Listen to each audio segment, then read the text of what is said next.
తమిళనాడు రాజకీయాల్లో big twist నెలకొంది. ప్రభుత్వ ఏర్పాటు దిశగా డీఎంకే, అన్నా డీఎంకే మధ్య చర్చలు జరుపుతున్నట్లు సమాచారం అందుతోంది. పొత్తు పెట్టుకునేందుకు రెండు పార్టీలు చర్చలు జరిపినట్లు ప్రచారం జరుగుతోంది. ప్రస్తుతం సొంతంగా డీఎంకేకు 59 సీట్లు, అన్నా డీఎంకేకు 47 సీట్లు ఉన్నాయి. ఇక డీఎంకే కూటమిలో సిపిఎం 2, సిపిఐ 2, ఐయుఎంఎల్కు 2 సీట్లు ఉన్నాయి. అన్నాడీఎంకే కూటమిలో బీజేపీకి 1 సీటు ఉంది. అది కాకుండా పీఎంకే పార్టీకి 4, మరో పార్టీకి మరో సీటు ఉంది. వీరంతా కలిస్తే మ్యాజిక్ ఫిగర్ దాటేయొచ్చు. మరోవైపు తగిన బలం లేదంటూ ప్రభుత్వ ఏర్పాటుకు విజయ్కి గవర్నర్ అనుమతి ఇవ్వలేదు. విజయ పార్టీ టీవీకేకు 5 కాంగ్రెస్ ఎమ్మెల్యేలు మద్దతు పలికారు. ప్రస్తుతం టీవీకేకు 112 మంది ఎమ్మెల్యేల మద్దతుండగా ప్రభుత్వ ఏర్పాటుకు 118 మంది ఎమ్మెల్యేల మద్దతు అవసరం. అయితే డీఎంకే కూటమిలోని కాంగ్రెస్ 5 సీట్లు విజయ వైపు వెళ్లగా వారికి 68 సీట్లు ఉన్నాయి. ఇటు అన్నాడీఎంకే కూటమిలోని బీజేపీ 1 సీటును మినహాయిస్తే వారికి 52 సీట్లు ఉన్నాయి. వీరిద్దరూ కలిస్తే 120 సీట్లను చేరుకొని మ్యాజిక్ ఫిగర్ను దాటిస్తారు. దాంతో ద్రవిడ పార్టీలన్నీ కలిసి కాంగ్రెస్ బీజేపీ రహితంగా జత కట్టాలని నిర్ణయించుకున్నట్లు వార్తలు వస్తున్నాయి. అయితే దీన్ని ఇంకా ఏ పార్టీ ధృవీకరించలేదు.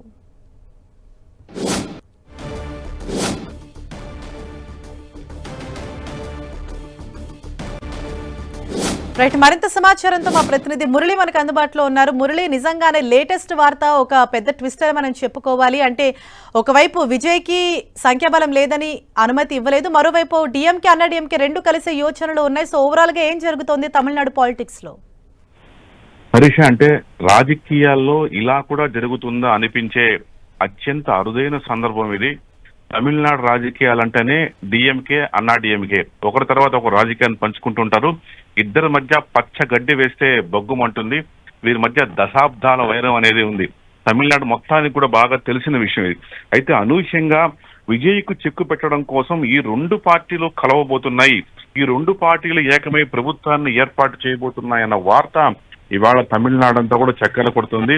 ఎవరు కూడా ఊహించినప్పటికీ కేవలం ద్రవిడ పార్టీల మనుగడకు ఇబ్బంది కలుగుతుందన్న ఒకే ఒక నినాదంతో ఈ రెండు పార్టీలు కలిసే అవకాశం ఉంది. తద్వారా విజయ్కు చెక్ పెట్టాలని అనే ఒక ప్రచారం అయితే బలంగా జరుగుతుంది. ఇప్పటికే మనకు తెలుసు, డిఎంకే పార్టీ 59 సీట్లు, అన్నా డిఎంకేకి 47 సీట్లు ఉంది. వీరి కాకుండా రెండు పక్షాల్లో బీజేపీ, కాంగ్రెస్ ను మినహాయిస్తే మిగిలిన చిన్న పార్టీలు అంటే వామపక్ష, మీరు అన్నట్లు వామపక్షాలు కానీ, అట్లాగే పిఎంకే కానీ, ఇంకా ముస్లిం లీగ్ కానీ, ఇంకా అట్లాగే వీకేసీ కానీ, ఈ పార్టీలంతా కలుపుకుంటే ఈ రెండు పక్షాలకు మ్యాజిక్ ఫిగర్ దాటడం చాలా సులువే. ఆల్మోస్ట్ 120+ ఉంది. కాబట్టి మ్యాజిక్ ఫిగర్ దాటేసి హ్యాపీగా ప్రభుత్వాన్ని ఫామ్ చేయొచ్చు అన్న ఆలోచన వస్తుంది. అంటే జరుగుతున్న పరిణామాలంతా ఇదే నిజమేమో అనిపిస్తోంది. నిజానికి ఏదైతే వామపక్షాలు ఎప్పుడైతే విజయ్కు మద్దతు నిరాకరించిందో దీని వెనుక ఏదో పెద్ద కుట్ర జరుగుతోంది, ఒక ఊహించిన ఘటన జరగబోతున్న అనుమానం మొదటి నుంచి మొదలయ్యింది. చివరకు అదే నిజమవుతుంది. కానీ మరొక అంశం ఏంటంటే, ఎప్పుడైతే విజయ్ పార్టీకి కాంగ్రెస్ జై కొట్టిందో, కాంగ్రెస్ తో కలిసేందుకు సంసద వ్యక్తం చేసిందో, అప్పటి నుంచి కూడా పరిణామాలు చకచకా మారిపోయాయి. మాకు చెప్పకుండా మన కూటమిలో కాంగ్రెస్ పార్టీ విజయ్కి ఎలా వెళ్లిపోతాయంటూ వామపక్షాలు అలిగారు.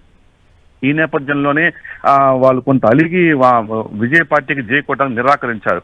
ఇదే సందర్భంలో మీరు ఎలాగో కాంగ్రెస్ జత కట్టారు కాబట్టి ఇక మా అవసరం ఏముందని అన్నా డిఎంకేలోని పక్షాలంతా కూడా ఆగ్రహం వ్యక్తం చేశాయి. కాబట్టి కాంగ్రెస్ తో జత కట్టిన నేపథ్యంలో ఈ పరిణామాలంతా కూడా విజయ్కు కొంత ప్రతికూలంగా మారాయి. మొత్తం విజయ్ వ్యతిరేక శక్తులంతా కూడా ఏకమయ్యేందుకు అవకాశం కలిగినట్లుగా అయిందని మనం భావించాల్సి ఉంటుంది.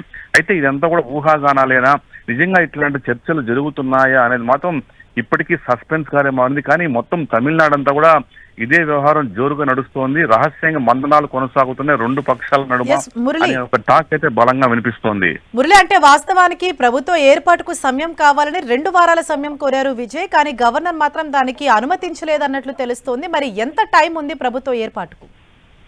నిజానికి గవర్నర్ ఏమాత్రం కూడా అనుమతి ఇవ్వలేదు.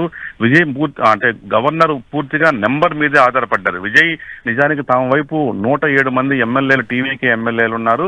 కాంగ్రెస్ నుంచి 5 మంది వచ్చిన నేపథ్యంలో దాదాపు తమ వద్ద 112 మంది ఎమ్మెల్యేలు ఉన్నారని చెప్పడం జరిగింది. ప్రభుత్వ ఏర్పాటుకు అనుమతి ఇవ్వాలి, రేపు ప్రమాణ స్వీకారం ఏర్పాటు చేసుకుంటాం గవర్నర్ చెప్పినప్పుడు గవర్నర్ ఆ వాదనతో ఏమాత్రం కన్వీనియన్స్ కాలేదు. అంటే విజయ్ ఇంకోటి ఏమన్నా అంటే, ఇక మాకు కావాల్సింది కేవలం ఇంకొక 6 మంది ఎమ్మెల్యేలే, మాకు ఒక 2 వారాల గడువిస్తే ఆ 6 మంది ఎమ్మెల్యేలతో బల నిరూపణ చేసుకుంటాను, ఈలోగా నేను ప్రమాణ స్వీకారం చేస్తాను, అందుకు నన్ను ఆహ్వానించండి అని గవర్నర్ని కోరారు. అయితే ఈ వాదనతో గవర్నర్ ఏమాత్రం ఏకీభవించలేదు. పూర్తిగా నాకు 118 అంకె కనిపించిన తర్వాతనే నేను మిమ్మల్ని ప్రభుత్వ ఏర్పాటుకు ఆహ్వానిస్తాను, మొదట నాకు 118 నెంబర్ చూపించండి, ఆ తర్వాతే మీరు ప్రభుత్వ ఏర్పాటుకు మీరు ముందుకు రండి అనే సూటిగా చెప్పడంతో ఒక్కసారిగా విజయ్ షాక్ తిన్నారు. చివరికి అక్కడి నుంచి వెనుకొచ్చి ఎదురుదిరిగిన తర్వాత వెంటనే వామపక్షాలు తమ మద్దతు ప్రకటించడం లేదని చెప్పడంతో విజయ్కు వరుస షాక్కులు తగిలాయి.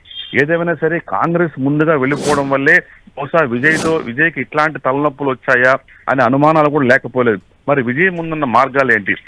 విజయ్ ముందున్నది ఇప్పటికి కేవలం ఇటు అన్నా డిఎంకేలోను అటు డిఎంకేలోను స్వతహాగా తనను అభిమానించే వారిని, స్వతహాగా తన పట్ల తమకు మద్దతు ఇచ్చేవారిని హక్కును చేర్చుకోవడం, 2 పార్టీల్లో కూడా కొంత చీలిక తెచ్చి ఎమ్మెల్యేలు ఏమైనా చీల్చగలిగితే అతనికి ప్రభుత్వ ఏర్పాటు మార్గం సుగమవుతుంది. మరి ఆ స్థాయిలో విజయ్ రాజకీయాలు చేయగలరా అనేది ఇప్పుడు సస్పెన్స్ గా మారింది. డెఫినెట్లీ మురళి, ఎందుకంటే తమిళ పాలిటిక్స్ అన్నది ఎప్పటికప్పుడు చాలా వేగంగా పరిణామాలు మారుతున్నాయి. అంటే బద్ద శత్రువులుగా ఉన్నటువంటి డిఎంకే అన్నా డిఎంకే ఇప్పుడు జత కడుతున్నాయంటే విజయ్కి చెక్ పెట్టడానికి ఇది డెఫినెట్గా ఇంత కష్టపడి ఇక్కడి వరకు వచ్చి కూడా ఒకవేళ ఏదైనా జరిగితే విజయ్కు నిరాశ ఎదురుకాక తప్పదని భావించాల్సి వస్తుంది. అంటే ఎటువంటి విశ్లేషణలు వినిపిస్తున్నాయి ఓవరాల్గా? అంటే మనం ఇక్కడ ప్రజల తీర్పు, ప్రజా ఆవిష్కరణ కూడా పరిగణలోకి తీసుకోవాలా. ప్రజలు పట్టం కట్టింది టీవీకే పార్టీకి, ప్రజలు ముఖ్యమంత్రిగా చూసుకోవాలనుకున్నది విజయ్ను గెలిపించినారు, విజయ్కు 100కు పైగా స్థానాలు అప్పగించారు ప్రజలు. కాబట్టి మరి ప్రజా తీర్పు ఏంటి అనే ప్రశ్న కూడా ఇక్కడ ఉదయిస్తుంది. అదే సందర్భంలో ఒకవేళ తను ఒక సంపూర్ణ విజయానికి 10 అడుగుల దూరంలో ఆగిపోయినప్పటికీ మెజారిటీ ప్రజల మద్దతు విజయ్ పార్టీకే దక్కిందనేది మనం గుర్తించాల్సిన విషయం. మరి ఈ ద్రవిడ పార్టీలు ఇదే విషయంలో ప్రజలకు ఏం సమాధానం చెప్తాయి? తాము ఓటేసింది మెజారిటీ, ప్రజాస్వామ్యంలో మెజారిటీ సీట్లు దక్కిన వారికే రాజ్యాధికారం దక్కాలి. మరి ఆ ప్రకారంగా టీవీకే దక్కాల్సిన రాజ్యాధికారాన్ని ఇలా ఏమాత్రం ఇద్దరు భద్రశత్రువులు కలిసి పంచుకుంటూ లాక్కుంటూ ఉంటే మరి ప్రజల తీర్పు ఎలా ఉండబోతుందన్న చర్చ కూడా ఇవాళ దేశవ్యాప్తంగా మొదలవ్వాల్సిన పరిస్థితి చాలా స్పష్టంగా కనిపిస్తోంది. కానీ ఇది కేవలం ఊహాగానాలకే పరిమితమా? నిజంగానే డిఎంకే అన్నా డిఎంకే కలుస్తాయా అన్నది మాత్రం ఇప్పటికీ కూడా అంతు చిక్కని అంశంగానే ఉంది. కేవలం ద్రవిడ పార్టీల ఉనికి, అంటే విజయ్ రాకతో ద్రవిడ పార్టీల ఉనికి ప్రమాదంలో పడింది. ఏళ్ల తరబడి కాపాడుకుంటూ వస్తున్న ఈ ద్రవిడ సిద్ధాంతం మరుగున పడిపోతుంది. అతను ద్రవిడ సిద్ధాంతాన్ని వదిలేసి తనదైన సొంత మార్గంలో విజయ్ ముందుకు వస్తున్నాడు. కాబట్టి ఇది మొత్తంగా తమిళ రాజకీయాలకి ఇబ్బంది కలిగే పరిణామంగా ఈ 2 పార్టీలు చిత్రీకరించే అవకాశం ఉంది. కాబట్టి కేవలం ఈ ద్రవిడ సిద్ధాంతాన్ని, ద్రవిడ మూలాలను కాపాడుకోవాలంటే మనమే అధికారంలోకి ఉండాలన్న భావన డిఎంకే అన్నా డిఎంకేలో ఉంటుంది. ఇదొక్క లైనే వారిద్దరిని కలిపేందుకు దోహదపడే పరిస్థితి కనిపిస్తుంది. కాబట్టి మొత్తంగా అదే లైన్తో వీళ్ళు కలుస్తారా అంటే మరి ప్రజలు ఎట్లా దీన్ని ఆహ్వానిస్తారని కూడా చూడాల్సింది. మరి ఈ విషయంలో గవర్నర్ ఏం చేస్తారు? నిజానికి రాజ్యాంగబద్ధంగా తీసుకున్నప్పుడు సీట్ల పరంగా అతిపెద్ద పార్టీని ప్రభుత్వ ఏర్పాటుకు ఆహ్వానించాలి. ఇది చాలా ఏళ్లుగా మన దేశ రాజకీయాల్లో కనిపిస్తున్న సాంప్రదాయం. ఒకవేళ వాళ్ళ మ్యాజిక్ ఫిగర్ కు దగ్గరలో ఆగిపోయినా కూడా వారికి గడువు ఇవ్వాల్సి ఉంటుంది. అలా కాకుండా ఈ 2 పార్టీలను ప్రభుత్వ ఏర్పాటుకు ఆహ్వానిస్తే ఒక రకంగా అది రాజ్యాంగ సంక్షోభానికి కూడా దారితీసే పరిస్థితులు కనిపిస్తున్నాయి. Thank you Murali.